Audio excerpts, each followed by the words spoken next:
Гимназисти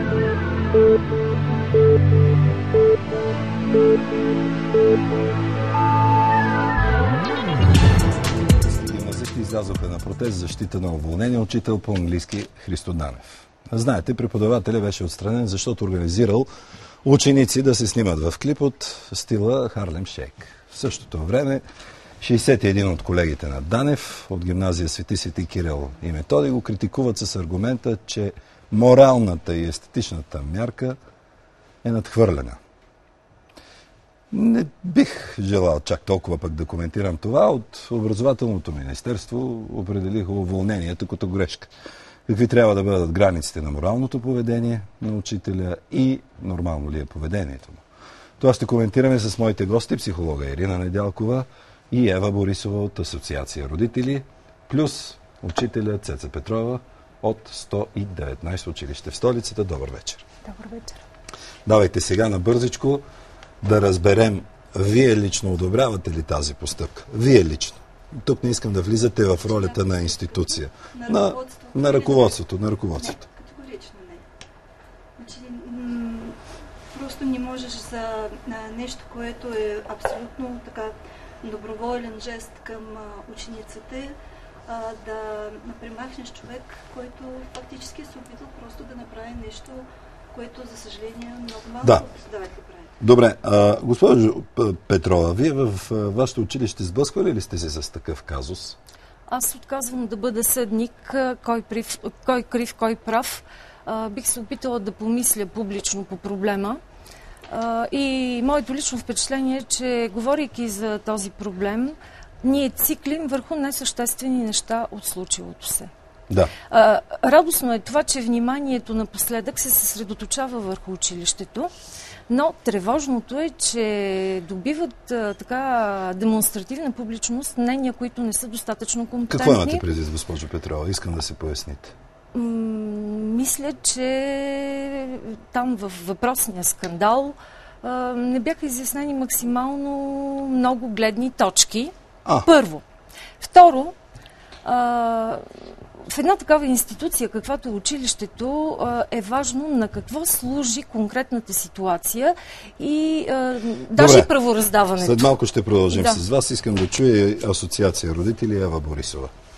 Аз съм склонна да се присъединя за това, че има доста неизяснени моменти около този случай. Първият въпрос, който за мен остана абсолютно неизяснен, е каква е била целта. Нито учителя, нито самите ученици, нито който и да било можа да посочи целта на това забавление, защото забавлението само по себе си не може да бъде цел. То е средство за постигане на някаква педагогическа или образователна цел, тогава, когато в крайна сметка нещото се случва в присъствието на учител. Добре, но това не е ли малко двояко? Вие смятате ли, че в българското училище по-настоящем всичко е толкова ясно регламентирано и указано, като допустимо и недопустимо, за да можем така да отсъдим с лесна ръка? Тук мога да се съглася веднага с вас. Да. Във времето, в което аз учих, имаше авторитет. Имаше авторитет учителя. А сега е малко по-различно. За мен страшното в тази ситуация е, че за пореден път децата стават буферна зона в един скандал излишен. Защото това наистина е излишен скандал. Какво има? Има ученици, има един млад колега. Има някаква нецензурна сцена вътре. Не, има ученици, които се забавляват. Има един млад колега, който току-що в училище започнал да работи и решава да бъде интересен, оригинален, атрактивен, така както повелява поръчката на Министерството, за да бъде образованието продуктивно. И има отговорни в лицето на директора... Чакайте, че психолога ме гледа много странно. Мога ли да довърша? Да, довършете. И има отговорни в лицето на директора, които трябва да се погрижат за физическото оцеляване на децата и не на последно място за тяхното психическо здраве. Добре, да чуя. Относно психическо здраве съм съгласна и мисля, че господин Данов много добре постъпи, защото това, което направиха децата, чудесно поддържа тяхното психическо здраве. Целта на забавлението, аз мога да я кажа като професионалист, това е създаване на мотивация към живота и включително мотивация към обучение. Знаете ли какво ще... В училище абсолютно отсъства. Така. Смятате ли, че съответния авторитет? Слушам ви. Имам огромен проблем върху начина, по който се е случило всичко. Първо, поканата през интернет, през Фейсбук, по неясен критерий към кого.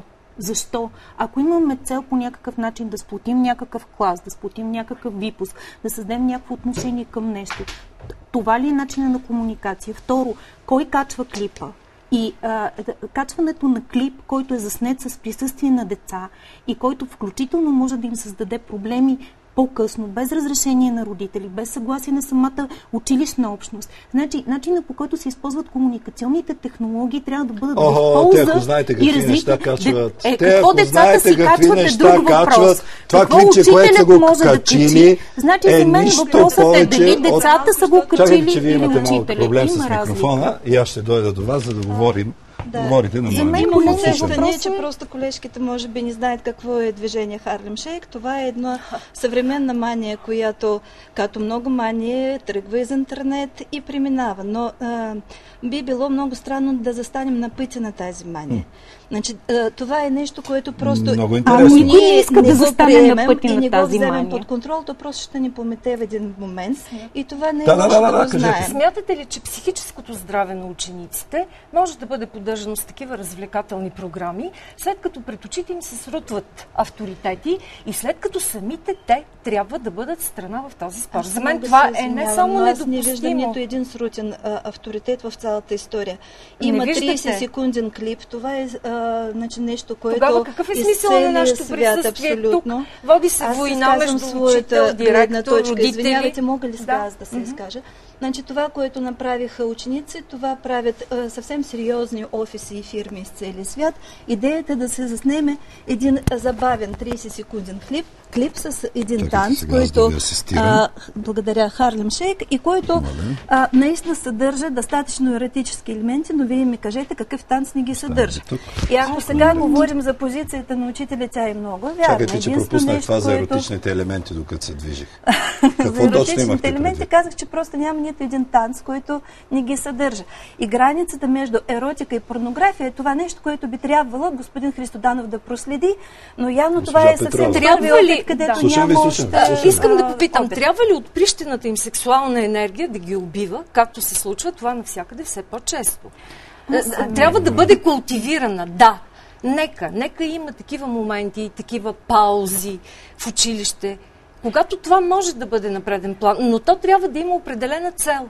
Не може да се случва самодейно. Сексуалната енергия или либидо, това е енергия към живота. Това е енергия към мотивация, включително и мотивация към учебния процес. Само да не убийствена. Никой няма нищо против това. Тук говорим за контекст, за начина, по който са се случили нещата и за това, че всъщност няма никаква яснота нито върху това какво е искал да постигне този преподавател, по какъв начин той неясно ли е с това, което е постигнал или не е постигнал и дали има нещо, което се нарича педагогически екип в едно училище. Госпожо Борисова, предлагам да се прехвърлим в Пловдив, за да видим дали всичко, което изговорихме тук, е станало тема и на разговори днес. Дани Владимирова е там. Добър вечер, Дани. Учениците да бъдат привлечени в извънкласни занимания. Добър вечер отново от Пловдив. Тук продължава протестът в защита на уволнения учител по английски Христо Данев. В момента от импровизираната трибуна протестиращите изчитат есета и мнения относно неговата оставка. Те са категорично против оставката му. Новината от последните минути е, че стотината събрали се протестиращи поискаха оставката на директорът на гимназията с хуманитарен профил Свети Кирил и Методий Соня Киркова. Според тях нейният начин на ръководене на учебния процес в училищното заведение е закостенял и твърде консервативен. Сега ще попитам някои от протестиращите защо са тук. Извинявайте, дали може да ви попитам защо решихте? Добре, извинявайте, наживо сме за TV7. Само да ви попитам защо дойдохте. В момента точно за това става въпрос. Ние сме тук не само да подкрепим Христо Данев, а да подкрепим и самата идея за по-новаторско мислене в образователната система и възможността да се отворят повече врати и повече възможности. въобще системата да бъде... Разбрах ви. Протестиращите са категорични, че българската образователна система се нуждае от реформа и модернизация и учителят по английски Христо Данев е символ на тази реформа. Тя започва от него. Те го нарекаха учител с голямо сърце, човек, който е близък до учениците си и ги пали с желание да влизат в училище и в уроците по английски. Оставаме да проследим протеста тук. Дани Владимирова, наживо от Пловдив. Благодаря ти, Дани. Това изречение вече 23 години върви, че образователната ни система се нуждае от ремонт и всичко останало. Кое е най-страшното? Децата наистина губят мотивация, не влизат в училище с желание и нищо не се прави, тази мотивация по някакъв начин да се създава. Значи, първо трябва да говорим и за това, че децата ни са страшно бездвижени. Те седят часове в училища, те седят часове след училища. Значи, сега тук виждаме една веселба, едно движение. Точно това трябва да бъде да ви кажа честно, може би, ако си замислям, тия дечурлиги ще бъдат много редовни в часовете на Христо. Това е нещо, което трябва да го проверим във времето, но тук има един друг въпрос. За странния начин, по който самото ръководство реагира на казуса.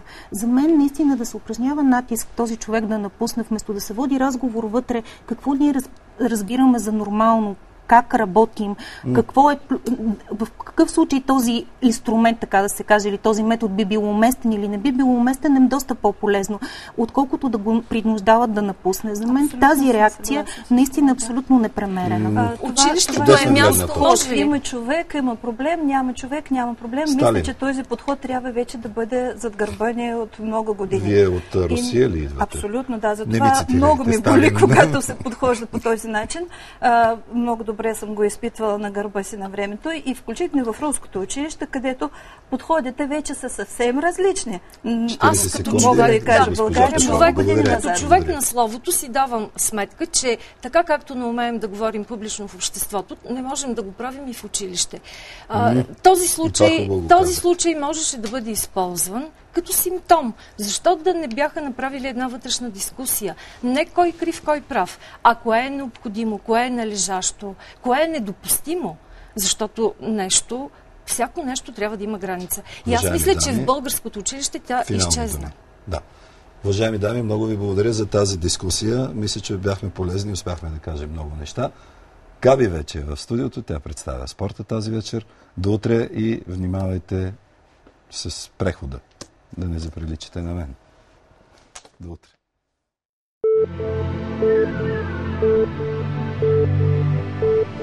Thank you.